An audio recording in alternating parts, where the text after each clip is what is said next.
Directora General de la Fundación, Carlos de Urquijo, Director de Proyectos, Pablo Velasco, Editor de la Unidad San Pablo CEU, concejales de la Corporación que nos acompañan de distintos grupos, concejal de Cultura. Saludo también especialmente al concejal señor Troitiño, impulsor de este acto, y permitidme también saludar a Olivia, miembro de la Fundación y gran amiga personal y de Majadahonda. Buenas tardes a todos, queridos vecinos, queridos amigos, gracias por acompañarnos en la presentación de este libro ETA, 50 años de terrorismo nacionalista. Permitidme que mis primeras palabras sean de reconocimiento y de admiración a María San Gil. Tenerla aquí entre nosotros es una inmensa emoción y recibirla en nuestro municipio es un orgullo para todos. Para los que un día decidimos dar un paso adelante para dedicarnos a la política, María ha sido un referente, ha sido un orgullo, un espejo donde mirarnos, un ejemplo de valentía, de firmeza y de lucha que nunca vamos a olvidar. Tu compromiso y tu vocación de servicio para tu ciudad, para tus vecinos, tu defensa de la libertad, de la unidad de España, tus firmes valores, tus convicciones siguen intactos y prueba de ello es tu compromiso al frente de la vicepresidencia de la Fundación Villa Cisneros, desde donde estoy seguro que sigues trabajando con la misma entrega que siempre. María vivió la barbarie y la brutalidad de la banda asesina ETA de primera mano. Fue testigo del cruel asesinato de Gregorio Ordóñez, persiguió a sus asesinos mientras nuestro compañero Goyo yacía en el suelo con un tiro en la nuca y se enfrentó al dolor de sus familiares al darles la terrible noticia de que su hijo, un marido, su hermano, había sido asesinado.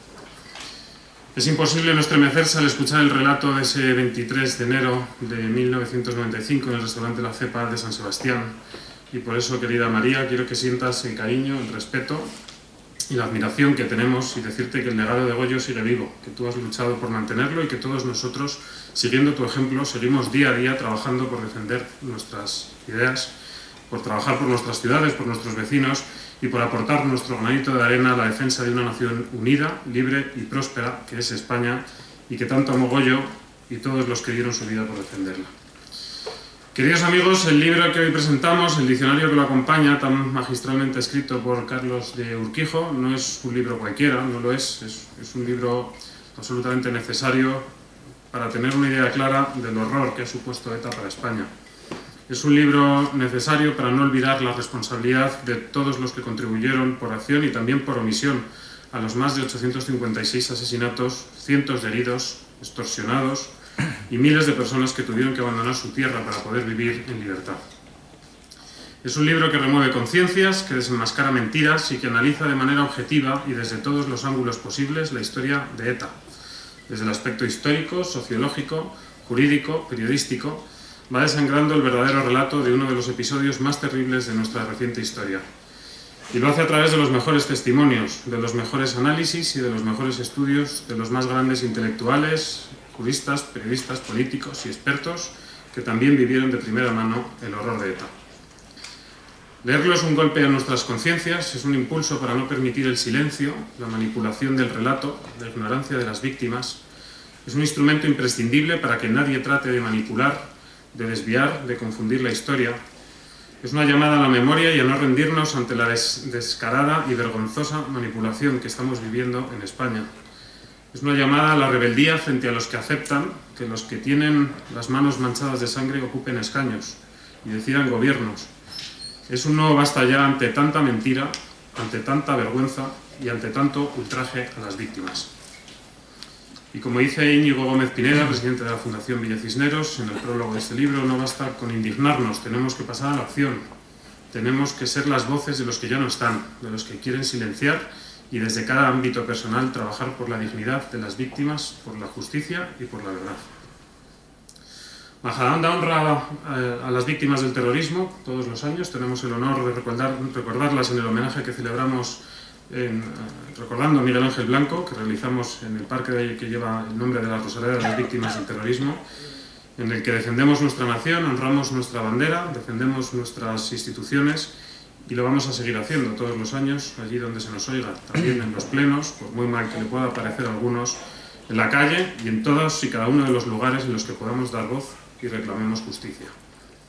Me gustaría mostrar mi más profundo agradecimiento a la Fundación Villa Cisneros por ser parte activa de una sociedad civil que no se calla, que alza la voz en defensa de España, de la libertad, de la vida, de los valores que hoy en día se pretenden destruir, que defiende y apoya y sensibiliza a la sociedad sobre la memoria, la dignidad y la justicia de las víctimas del terrorismo. Querida María y todos los que formáis parte de esta fundación, contad con Majadahonda para todo cuanto podáis necesitar.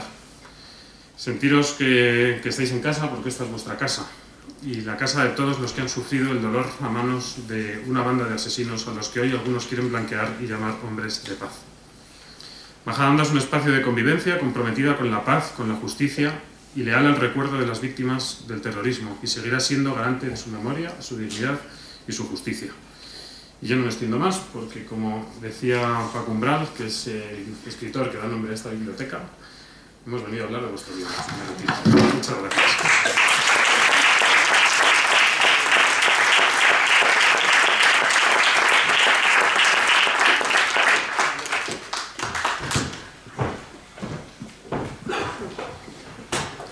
Muy bien.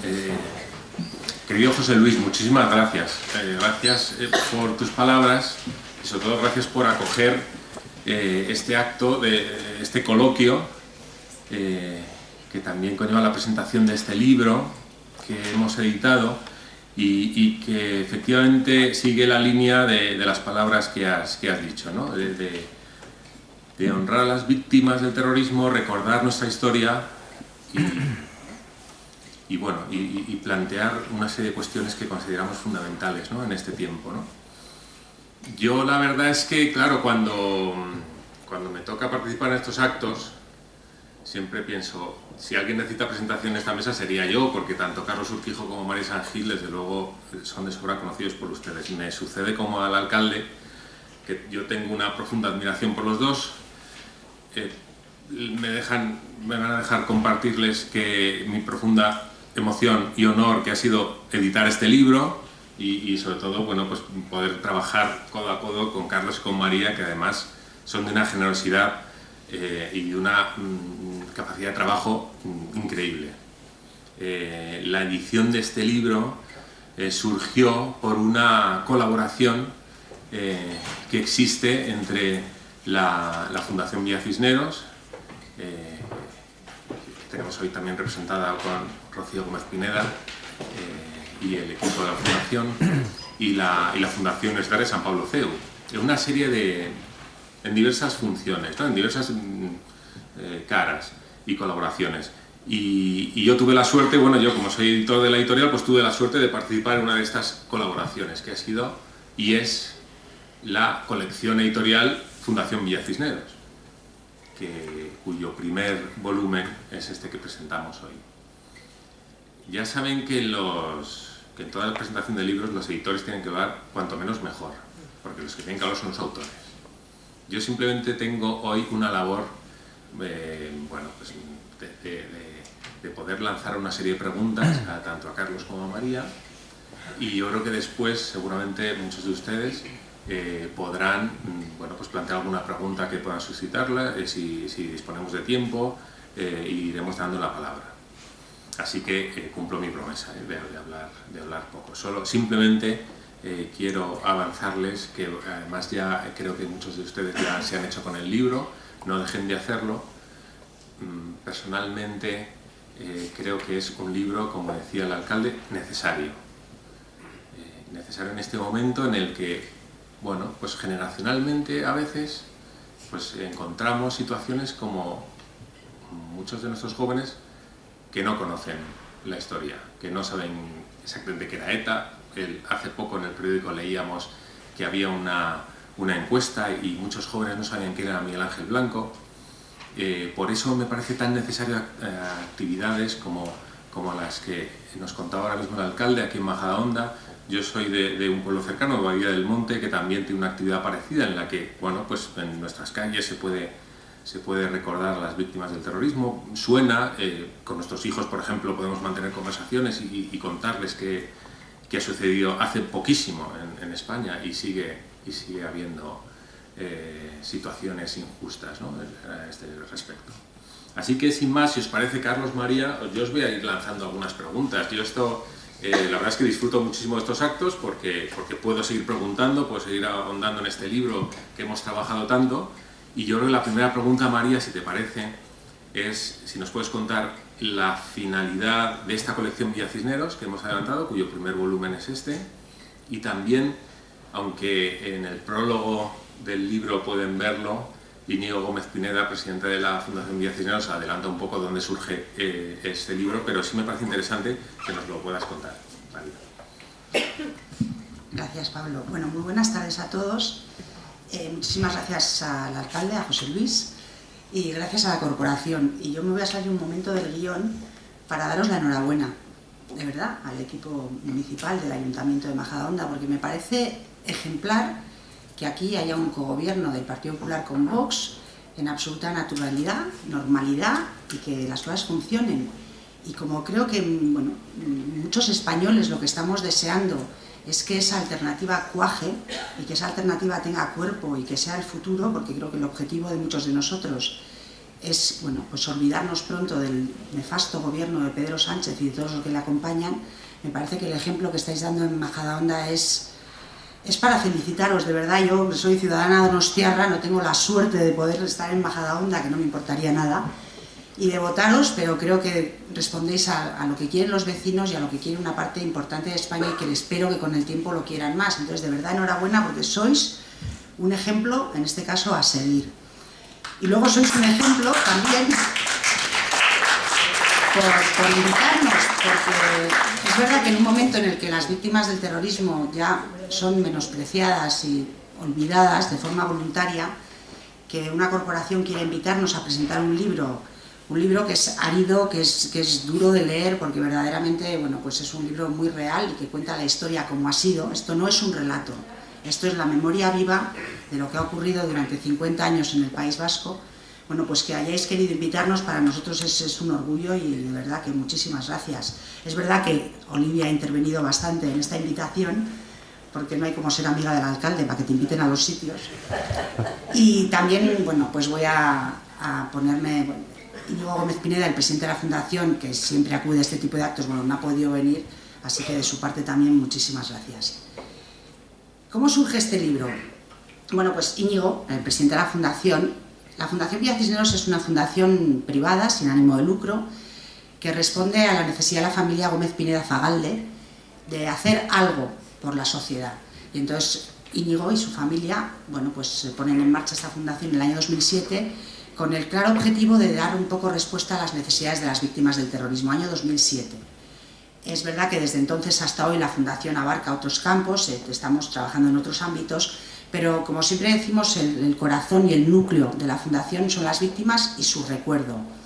Y tiene bastante mérito, porque la familia Gómez Pineda Zagalde no ha tenido directamente nada que ver con la banda terrorista, no han tenido la desgracia de ser víctimas del terrorismo directamente, pero es una familia enormemente cívica, enormemente concienciada, y que cree que las víctimas tienen que estar en el frontispicio de la acción política y de la acción social. Es decir, las víctimas les han matado por defender España y por defender la libertad de todos y cada uno de nosotros, entonces no hay que olvidarlas. Y por eso ellos, desde la Fundación Villa Cisneros y con nosotros que trabajamos en ella, bueno, pues intentamos responder a esas demandas de memoria, de dignidad y de justicia que en el 2007 se atendían y que ya en el 2022, desde luego, están completamente olvidadas y tiradas a la basura.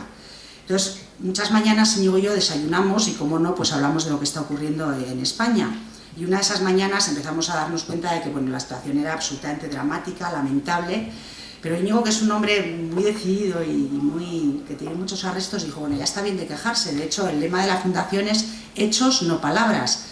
Y Íñigo decía, ya está bien de que nos quejemos si estamos tan hartos del relato del nacionalismo, si estamos tan hartos de que Bildu sea considerado un partido democrático, si estamos hartos de escuchar que Arnaldo Otegi es un hombre de paz, si no podemos aguantar más el hecho de que bueno, pues Bildu esté siendo protagonista de la vida política, vamos a contar la verdad de lo que ha ocurrido. Vamos de verdad a poner negro sobre blanco los testimonios de personas que, con su prestigio profesional y personal y su conocimiento de primera persona de lo que ha ocurrido en el País Vasco, lo dejen por escrito, que por la Fundación Villa Cisneros no quede, que las siguientes generaciones conozcan lo que ha acontecido. Porque es verdad que todavía nosotros ya lo sabemos y quizá la siguiente generación también, pero nuestros hijos a duras penas saben quién fue Gregorio Ordóñez, quién fue Miguel Ángel Blanco, no saben lo que fue el espíritu de Dermoa y para qué hablar del Basta Ya. Es decir, yo creo que ha habido hitos en la historia de España que se tienen que conocer, pero bueno, ahora ya no van a estudiar ni historia ni las matemáticas, van a ser matemáticas con género, pues es muy difícil que nuestros jóvenes conozcan esto. Entonces nosotros como fundación tenemos esta especie de misión de seguir yendo a los sitios a contar lo que ha ocurrido, porque nos parece que la deuda es impagable y que nosotros tenemos que hacer algo. Entonces Íñigo enseguida dijo, oye, pues vamos a escribir un libro, vamos a conseguir que gente, como digo, bueno, es que si veis los nombres de las personas que han escrito, desde Joseba Arregui, Maite Pagaza, Javier Malmaseda, Ignacio Astarloa, Rogelio Alonso, Carlos Fernando de Casadevante, Fernando García de Cortázar, Javier Zarzalejos, Miquel Buesa, Germán Terch, Dani Portero, Mari Carmen Alba, Santiago Milans, Teresa Díaz Bada, Iñaki Arteta, Carlos Martínez Gorriarán, Santiago González, Ana Velasco, el epílogo lo hace Fernando Sabater, el prólogo Íñigo Gómez Pineda y también escribe Jaime Mayor. Es decir, yo creo que no se puede conseguir un libro coral de mayor prestigio que este. Y entonces les pedimos a todos y cada uno de ellos que nos escribieran un capítulo del libro. El libro habla desde el ámbito político, desde el ámbito judicial y desde el ámbito cultural y social. Lo hemos repartido en esas tres partes y cada uno de ellos ha escrito un artículo, un episodio, un capítulo que nos parece absolutamente fundamental. Entonces, ¿por qué surge? Pues surge porque les debemos a las víctimas del terrorismo recordarlas todos los días de nuestra vida, recordar por qué han dado sus vidas, intentar, bueno, pues que el gobierno que tenemos ahora, si todos alzamos la voz y todos protestamos y seguimos poniendo en evidencia que todavía hay más de 350 casos sin resolver, que hay muchas víctimas que siguen pidiendo memoria, dignidad y justicia, bueno, pues que por nosotros no podía quedar, y de ahí surge este libro, que estamos ya en la segunda edición y que intentamos, bueno, pues llevarlo a todos los sitios en los que nos llaman, porque nos parece fundamental llevar su voz y llevar su recuerdo, porque frente al relato, el relato no puede ser distinto de los hechos que han acontecido, frente al relato está la historia de verdad, y esto es historia real de 50 años de terrorismo nacionalista. Entre esos autores, en el momento en el que confeccionábamos el libro, enseguida nos dimos cuenta de que había un capítulo realmente especial e interesante, y era el diccionario para entender el terrorismo de ETA que había preparado Carlos Urquijo. En las reuniones preparando el libro empezamos a pensar en que sería necesario que tuviera una entidad casi propia, ¿no? Va junto con el libro, pero separable, ¿no? Enseguida al leerlo nos dimos cuenta de que precisamente muchas veces en el lenguaje hay una clara intención de transformar la ideología, de transformar la mente, de transformar la realidad incluso. Entonces, Carlos, yo quería preguntarte, que tú eres autor de este diccionario, ¿qué es y por qué hiciste este diccionario? Bueno, como bien dice Pablo, esta es una hijuela de lo principal que es esto. O sea, esto es un opúsculo que debería haber sido un capítulo más. Lo que pasa es que le vieron en su momento quizá el interés de, ante tanto neologismo, ante tanto eufemismo, tanta manipulación que estamos viendo en eso que se ha dado en llamar el relato y la memoria, a mí me parecía importante que muchas de esas palabras que a fuerza de repetirse van perdiendo el sentido tuvieran una explicación más política, dado que otros también se la estaban dando, pero en el sentido falso, no en el sentido verdadero de qué es lo que ha ocurrido durante 50 años en el País Vasco, ¿no? Y me parecía importante hacerlo porque ahora que se está tratando de divulgar un relato falso y se avanza no en la desmemoria, sino en la memoria manipulada por un interés claro, tanto por parte del gobierno vasco como por parte del gobierno de España. En el caso del gobierno vasco, porque el principal partido que gobierna ahí, aunque hay una coalición de PNV-PSOE, es evidentemente el Partido Nacionalista Vasco, como lo ha hecho durante 40 años. Este partido y su ideología tienen rabo de paja, porque el terrorismo, como se dice aquí, estamos hablando de 50 años de terrorismo nacionalista, es decir, como yo insisto, tiene apellido. No estamos hablando de un terrorismo anarquista, ni de un terrorismo yihadista, ni de un terrorismo islamista. Este terrorismo es consecuencia de una ideología que yo siempre considero que es perniciosa, y siempre que tengo ocasión lo digo: cuando avanza el nacionalismo retrocede la libertad, y lo dijo mucho mejor que yo François Mitterrand hace ya unos años, cuando clamó en el Parlamento Europeo y dijo aquello de que el nacionalismo es la guerra. Y lo estamos viendo ahora en Ucrania, lo hemos visto en el País Vasco y en España durante 50 años. Y por eso me parecía importante que ahora que se empeñan en maquillar la verdadera historia y la verdadera responsabilidad de cada uno en esos 857 personas asesinadas en el conjunto de España, pues había que decir con claridad lo que significan las palabras, lo que significa de verdad un conflicto, lo que significa la negociación, lo que significa de verdad el impuesto revolucionario, que no es un impuesto, que es una extorsión. Es decir, muchas palabras que de tan manidas o de tan utilizadas han ido perdiendo el sentido y que ahora las utilizan para contar la historia al revés, ¿no? Por ejemplo, pues como decía, el gobierno vasco para explotar la teoría del conflicto, ¿no? Una teoría que es absolutamente falsa, porque en el País Vasco nunca hubo descomunidades enfrentadas como podía haberlas habido en Irlanda.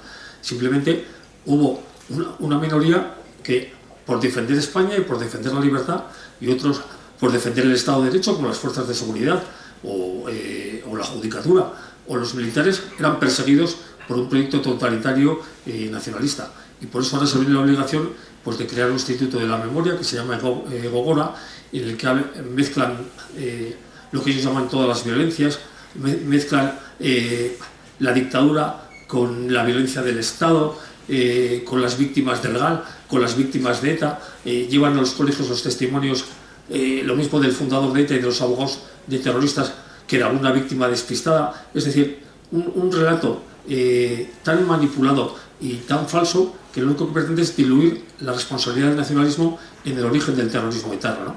Y qué decir del gobierno de España y de lo que está haciendo ahora Pedro Sánchez, que no es el primero, porque el precursor aquí, el primero fue Rodríguez Zapatero, cuando en el año 2004, con una ETA absolutamente derrotada desde el punto de vista policial y político, él, por querer pasar a la historia como el hombre que acabó con ETA, pues decidió iniciar una negociación política con la banda, y ya vimos que después de la ilegalización por parte del Supremo en marzo de 2003, llegó él y de repente en 2005 metió en el Parlamento Vasco al Partido Comunista de las Tierras Vascas, en 2007 metió a Acción Nacionalista Vasca, y en 2011, para ver si ya le permitía seguir en la Moncloa, en mayo, utilizando al Tribunal Constitucional, metió a Euskal Herria Bildu de nuevo en las instituciones, ¿no?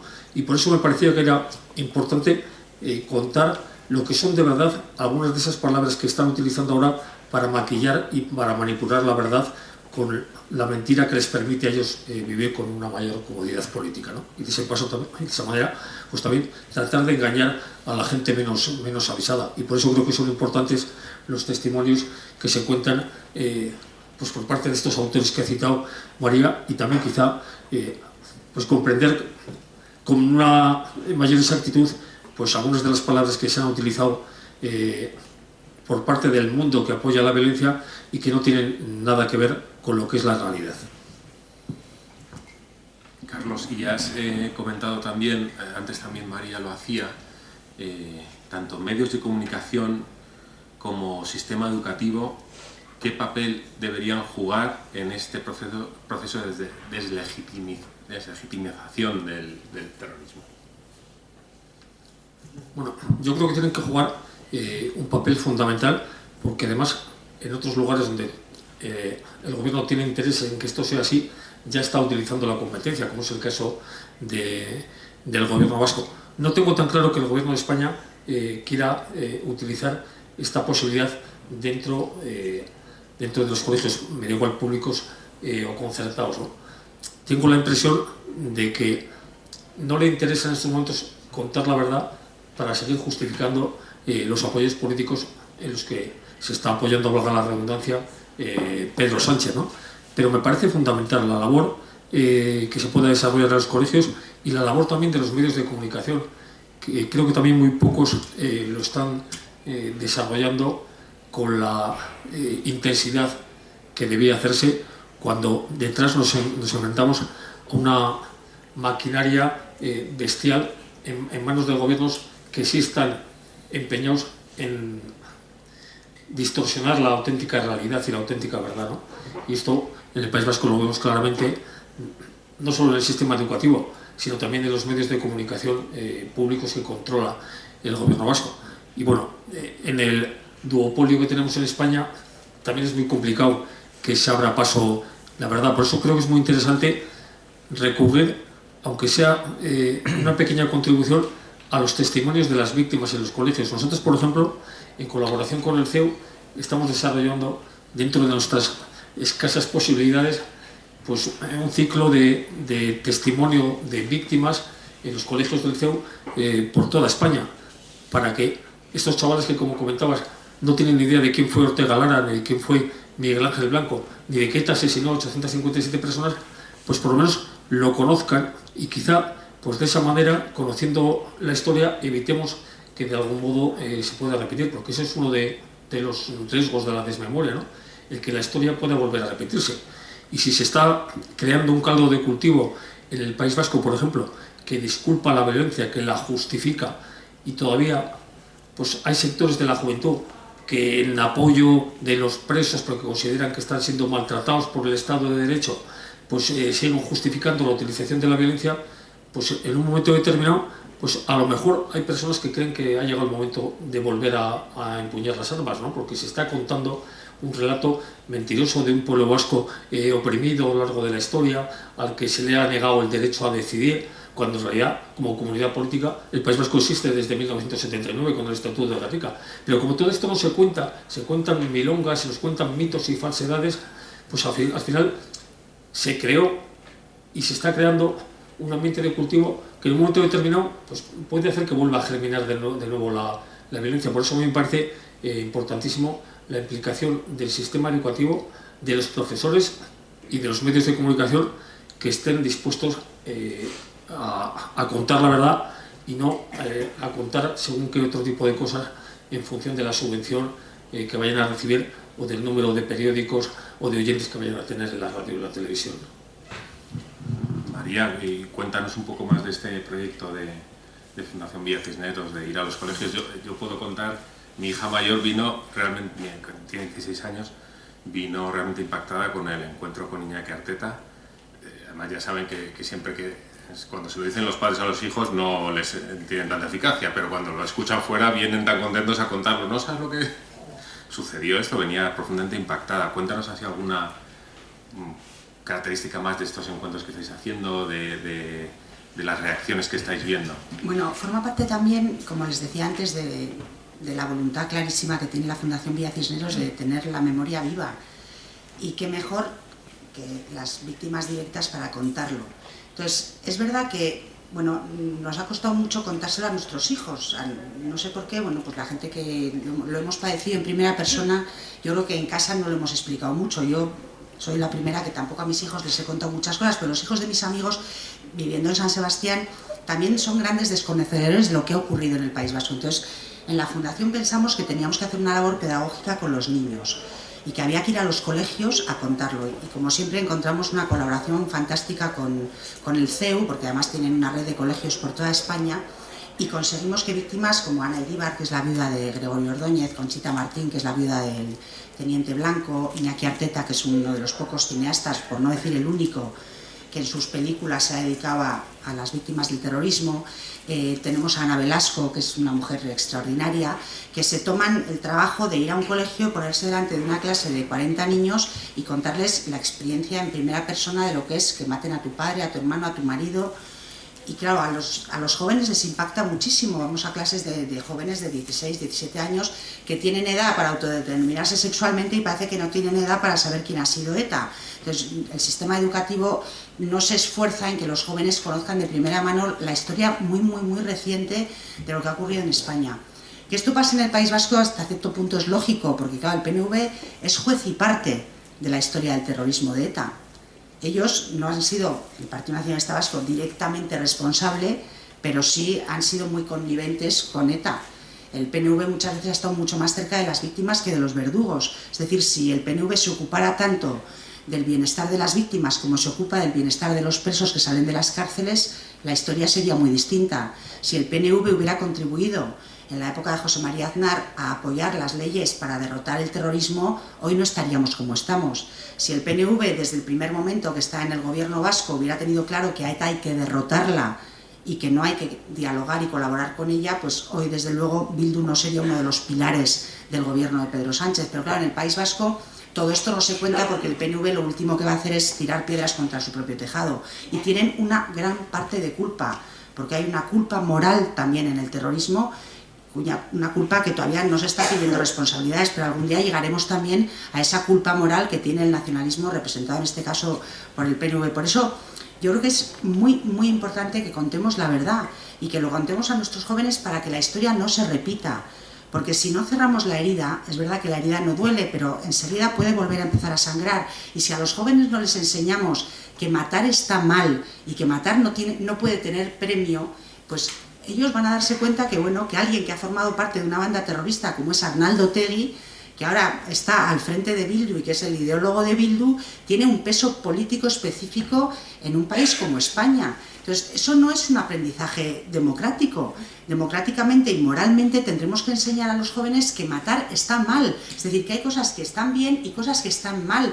Que la línea divisoria entre el bien y el mal no la pone un gobierno, sino que la pone la ética, el sentido común y la conciencia. Y que tenemos que tener conciencia. Entonces, es absolutamente imprescindible que leamos autores como Fernando Savater o Miquel Buesa o Hermann Tertsch que cuentan de primera persona la realidad de lo que ha acontecido en el País Vasco. Entonces, el nacionalismo está gobernando el País Vasco y está sosteniendo el gobierno de Pedro Sánchez. Entonces, ellos no van a hacer nada para que conozcamos la verdad. Entonces, nos toca a cada uno de nosotros asumir la tarea cívica de explicar las cosas. Es verdad que es mucho mejor haber traído aquí una novela romántica, una novela histórica, una novela que no nos afecte en primera persona y que no nos ponga los pelos de punta. Pero nosotros desde la Fundación Villa Cisneros también creemos que hay que contar la verdad, que a la gente no se le puede engañar y que no podemos dejar de decir que el gobierno de Pedro Sánchez es un gobierno del Frente Popular que se apoya en ETA y en ERC, que son los pilares para este gobierno que lo que está haciendo es, bueno, invertir nuestra pirámide de valores y cambiar absolutamente lo que eran los pilares de la civilización de nuestra cultura cristiana en España. Entonces, es importantísimo que tengamos a las víctimas presentes y si los jóvenes no lo saben, ya la siguiente generación van a pensar que esto es la prehistoria y esto es antes de ayer. Es decir, las víctimas todavía lloran a sus familiares. Yo el otro día tuve la suerte de presentar un libro que ha escrito Carlos Fernández Casadevante y al leer su libro descubrí que no solo él ha estado amenazado por ETA y se tuvo que ir del País Vasco, sino que su padre ya había estado amenazado por ETA. Que su padre se tuvo que ir de Irún, ellos vivían en Irún, se tuvo que marchar de Irún. Él trabajaba en la Cámara de Comercio, imagínense ustedes lo enemigo del Estado que era el pobre padre de Carlos Fernández Casadevante.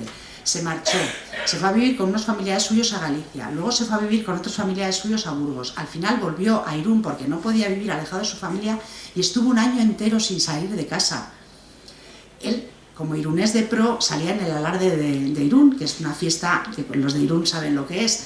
Bueno, pues dejó de salir en el alarde y lo miraba por la ventana detrás del visillo para que no le vieran que estaba en su casa. Entonces yo pensé, yo conozco a Carlos desde hace muchísimos años y siempre he sentido una empatía absoluta con él. Él es profesor de Derecho Internacional, es profesor, es catedrático en la Carlos III, ¿puede ser?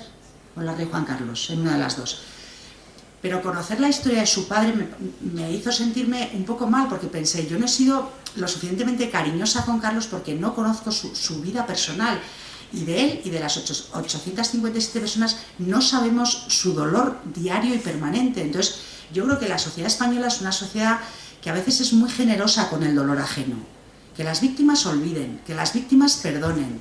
Pero a lo mejor deberíamos ponernos, y no lo digo por ustedes y por nosotros, que si estamos aquí es por algo, sino por toda esa parte de la sociedad que lo que quiere es que pasemos página, que nos olvidemos, que hagamos tabula rasa como si aquí no hubiera pasado nada y que empecemos de cero. Eso es muy injusto y además es imposible, porque no podemos relegar al olvido el dolor de las víctimas del terrorismo. Por eso la Fundación lo tiene muy presente porque es nuestra razón de ser y en el CEU hemos encontrado un colaborador magnífico y en este momento en el Ayuntamiento de Majadahonda y su corporación también porque estamos presentando el libro. Otra de las cuestiones pendientes y de las cuestiones que más llaman la atención, en el libro lo pueden leer, son los cerca de 350 crímenes, corregidme si me equivoco, Carlos, María, que todavía quedan impunes, que no se sabe, que no se sabe la autoría, no se han resuelto. Y yo quería preguntarte, Carlos, ¿cómo es posible que ocurra esto en un Estado de Derecho? Y de nuevo me voy a referir a la Fundación Villa Cisneros, ¿qué labores y acciones concretas estáis haciendo desde la Fundación a este respecto? Pues no puedo darte una contestación porque me parece tan inadmisible que en un Estado de derecho, como dice la Constitución, el 45% de los crímenes de ETA, que son 379 asesinatos, estén sin resolver, que no hay justificación, no tiene explicación, y lo que tiene que hacer es caérsenos la cara de vergüenza de que hasta el año 2004 no hayamos sido capaz de tipificar como delito de lesa humanidad el delito de terrorismo, y hasta el año 2010 no hayamos sido capaces de poner en el Código Penal un artículo que dice que los delitos de terrorismo no prescriben.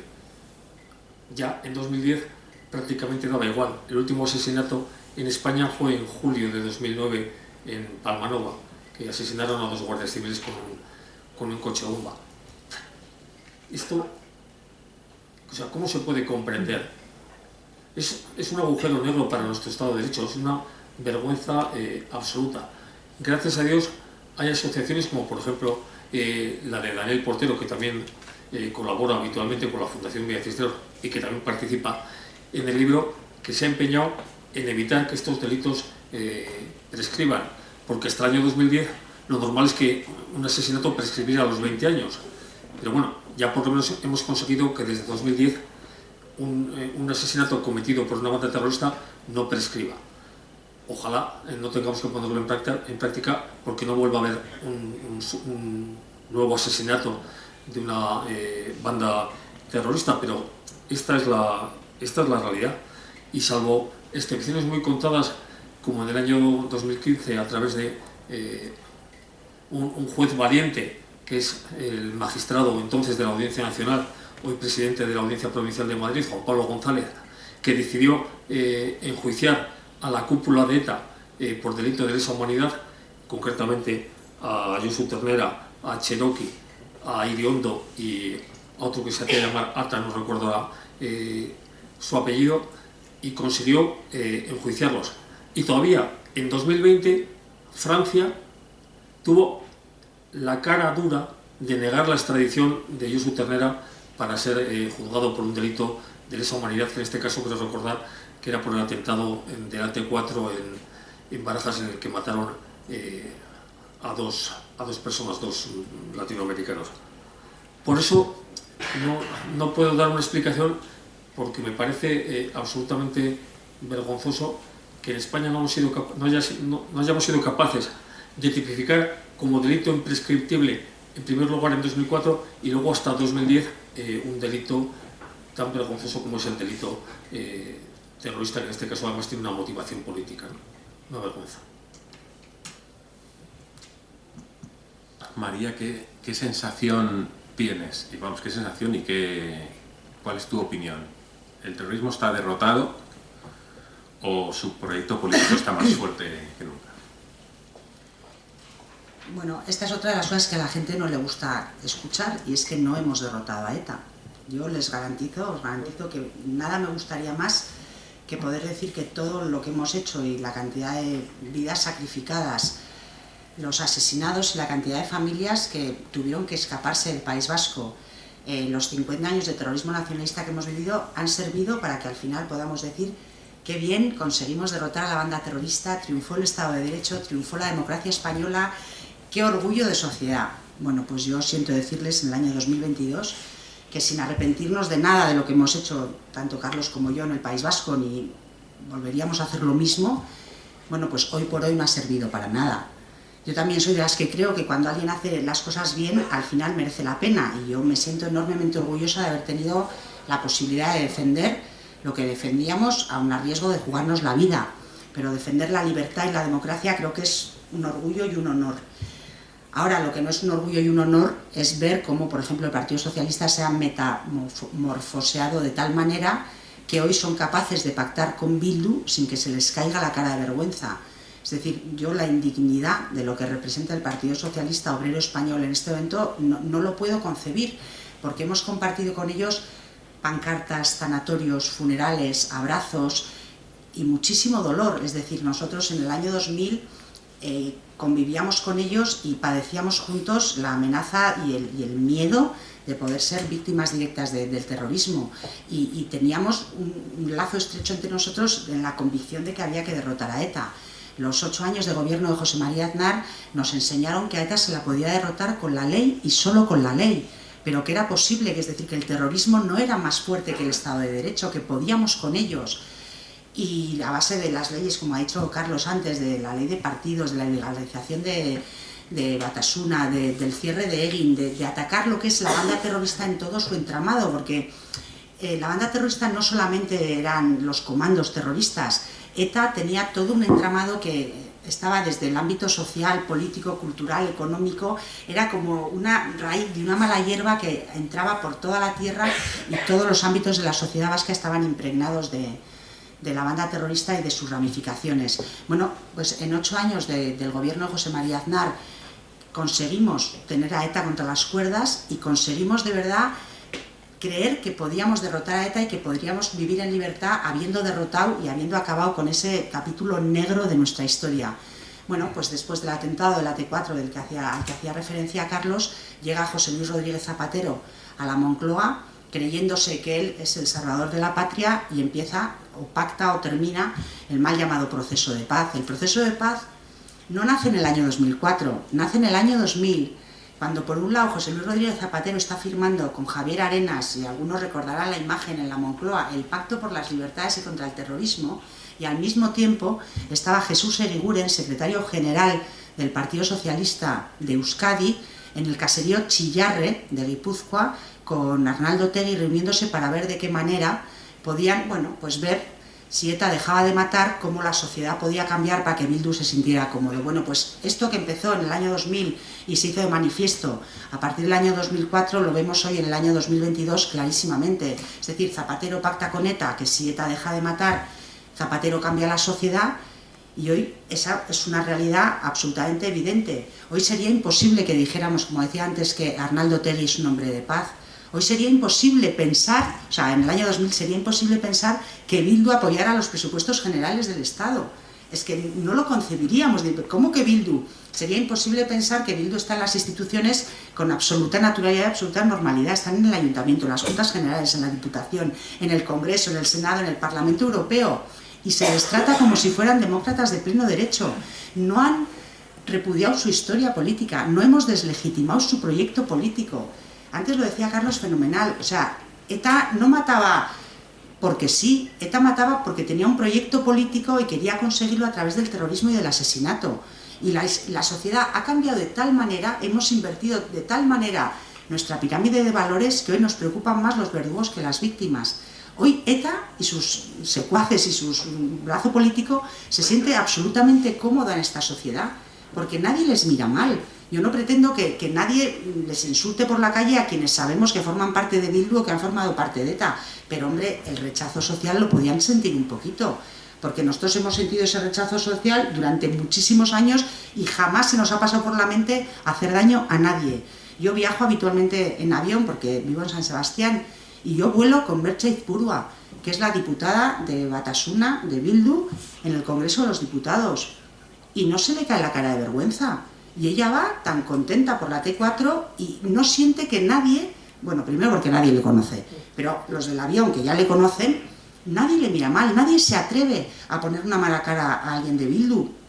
Y yo he tenido más de un episodio de gente que me ha mirado muy mal o incluso me ha insultado por estar en el avión, y no les digo hace 10 años, les digo hace 4 o 5, o sea, pero es muy fácil insultar a quienes hemos representado al Partido Popular, pero nadie se atreve a insultarle, a ponerle la mala cara a Bildu. No me acuerdo muy bien cuál era la pregunta, pero es igual. Solo termino diciendo que no hemos derrotado a ETA, he vuelto, estoy mayor pero no tanto. No hemos derrotado a ETA porque no se ha querido derrotar a ETA. La podíamos haber derrotado, pero Pedro Sánchez y antes Zapatero han preferido tener a ETA de aliados y de, bueno, de sustento en el gobierno de la nación, y con tal de estar en el poder, Pedro Sánchez y la gente que vota al Partido Socialista y los dirigentes del Partido Socialista no les importa tener que apoyarse en Podemos, en Bildu, en RC, en quien sea, con tal de mantenerse en el poder. Entonces, nos queda mucha tarea por hacer, nos queda por deslegitimar todo un proyecto político que ha estado sustentado en el terror y en el miedo. Nos queda por sacar del gobierno a Pedro Sánchez y nos queda por devolver a las víctimas la memoria y la dignidad que se merecen. Una postilla nada más.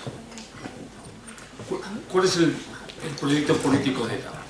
El proyecto político de ETA no solo es la independencia del País Vasco, sino que es con la independencia la ruptura de España. Y yo hago una pregunta. ¿Cuándo ha sido este proyecto más influyente? ¿En 1980, cuando por ejemplo asesinaron a 98 personas? ¿O ahora, por ejemplo, en el Congreso de los Diputados o en el Parlamento Vasco? Yo creo que indudablemente ahora es muchísimo más influyente que cuando mataba y que cuando asesinaba, porque entonces se le combatía, no era solo policialmente, como es obvio, sino que políticamente era combatida, no por el nacionalismo, que siempre ha ido a rebufo, y el nacionalismo llamado democrático, y beneficiándose de lo que hacía su vanguardia violenta. Pero desde el punto de vista político, el resto combatíamos a ETA. Y hoy, sin embargo, Pedro Sánchez lo que hace es extender, solo decirlo, certificados de limpieza de sangre democrática. Y se habla de que Arnaldo Otegi es un hombre de paz, ¿no? Por eso, a mí me parece todavía mucho más pernicioso que lo que ocurre antes, lo que ocurre ahora, ¿no?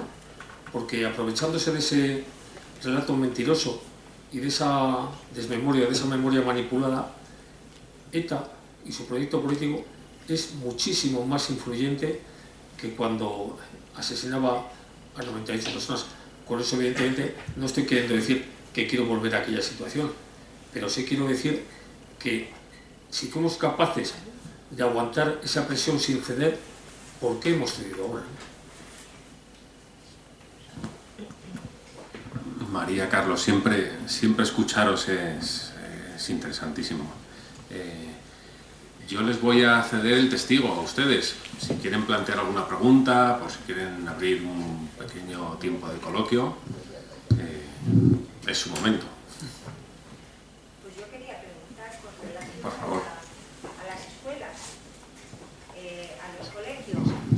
Vamos a ver ahí muchas cosas. Yo he vivido en San Sebastián, María, y acabé la carrera en San Sebastián. Y mi profesor de procesal era Juan de Dios Doval. Asesinado por ETA. Asesinado. Y lo que yo veo es que en los colegios hay cosas que sí que se podrían llevar, que les obligaran a fijarse. ¿Habéis visto la película de Todos estamos invitados, la de Gutiérrez Aragón? ¿No la habéis visto? Esa película a mí me impedía andar por la Plaza de la Constitución porque le veía al asesino por la Plaza de la Constitución. O sea, es una película que te da. Entonces, cuando hacen cineforum, cuando hacen cosas en los colegios, ¿por qué no se llevan cosas como esa?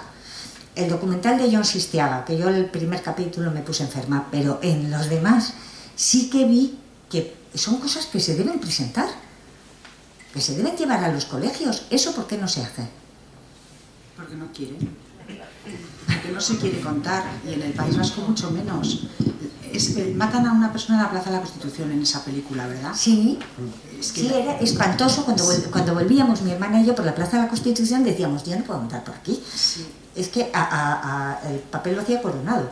Pero Eso, esa Coronado, es verdad. película demuestra lo que era no solo ETA, sino el entorno de que le estaban diciendo que le iban a asesinar en mitad de la cofradía cenando. Sí, es verdad. Sí que la vimos el año pasado en un ciclo que hicimos con el Instituto de Seguridad. Pues eso hay que llevarlo, eso hay que llevarlo. Pero hay que llevar eso, hay que llevar un libro que ha escrito Carlos Urquijo, que como no me sé el título, lo voy a leer, que es La batalla política contra ETA. Acaba de publicar un libro donde cuenta en primera persona su vivencia. Y este libro tiene la virtud que está escrito por personas de reconocido prestigio, pero es poco personal. Es decir, Miquel Buesa nos habla de las finanzas de ETA, pero claro, no nos cuenta su sufrimiento personal. Pero Carlos, en su libro, nos habla de datos de rigor, de datos absolutamente minuciosos, y al mismo tiempo nos cuenta su historia personal. No se quiere contar este tipo de cosas en los colegios, no solo del País Vasco, sino del resto de España. El sistema educativo no está centrado en que conozcamos de verdad nuestra historia reciente. ¿Por qué? Primero, porque el partido de gobierno tiene de aliado al Partido Nacionalista Vasco y de soporte a ETA Bildu. Entonces, ¿cómo van a querer contar la historia de quienes son sus compañeros de viaje y son responsables de lo que nos ha ocurrido durante 50 años, no solo en el País Vasco, sino en el conjunto de España? Porque es verdad que esto no se ha limitado a las fronteras de las 3 provincias vascas, a los límites, no, esto al final nos ha afectado a todos, y en el resto de España mucha gente también se ha visto, bueno, pues involucrada en la historia de ETA. Yo hablaba ahora con algún concejal que está aquí, que vino a rellenar listas al País Vasco, o quien ha sido presidente de la VT, o quien estuvo también haciendo campaña en el País Vasco. Mucha gente lo ha vivido de lejos o de cerca, pero se ha sentido también que formaban parte del terrorismo nacionalista. No quieren que las nuevas generaciones lo conozcan. ¿Por qué? Porque el cierre de ETA no es el cierre que hubiéramos querido, es un cierre vergonzante y vergonzoso. Es una indignidad para España que hayamos terminado, entre comillas, porque esto no ha terminado, nos queda todavía mucho por hacer. Al final, como decía Carlos, el juicio final será España sí o España no. Entonces tenemos que trabajar para que sea España sí, España como una nación, sin que la rompan, sin que la separen. Entonces nos queda mucho por hacer, pero no se quiere contar esto. Debe ser mucho más interesante hablar de otro tipo de cosas que no interesan en absoluto y dejar aparcada nuestra historia reciente. Pero también tenemos una responsabilidad como familias. Es decir, yo creo que en casa lo tenemos que contar, porque al final lo que cuentas en casa también queda. Y si nosotros no lo contamos a nuestros hijos, pues en los colegios tampoco lo van a contar. Sí, pero les hacen pensar. Yo parece que monopolizo, perdonadme. Es que tengo un hijo que discuto todos los días a diario de esto, porque cuando yo le digo que es intolerable que esté Arnaldo Otegi donde está, y digo, y si no se lo preguntas a la familia Rumpérez, a ver qué te dice, la contestación que me da es, mira, es que en medio de todo, si se consigue la paz... Ya. Bueno, voy a dejar que Carlos va a contestar y si no, no contesto yo. Por ejemplo, antes me ha llamado mi hija, que está estudiando segundo de bachillerato, acaba este año en el colegio y empieza la universidad. Ya me dijo que la semana pasada les estaban enseñando lo que era ETA. Hoy ha acabado la lección de ETA con la proyección de un vídeo en el que han resumido ETA con el fusilamiento en septiembre de 75 de Txiki Otaegi. En el colegio Marianistas de Vitoria, en un colegio religioso. No hace falta decir más. Luego, perdón, es que el argumento es que como ETA ya no mata, todo está permitido. Entonces, como ETA ya no mata, pasemos página. Bueno, ya, pero matar tendrá que tener una consecuencia, es decir, la justicia tendrá que actuar. Aquí nadie habla ni de rencor, ni de ánimo de venganza, porque las víctimas del terrorismo son encomiables, porque ni una sola de ellas se ha querido coger la justicia por su cuenta, ni ha cogido una pistola, ni ha hecho nada. Lo único que piden es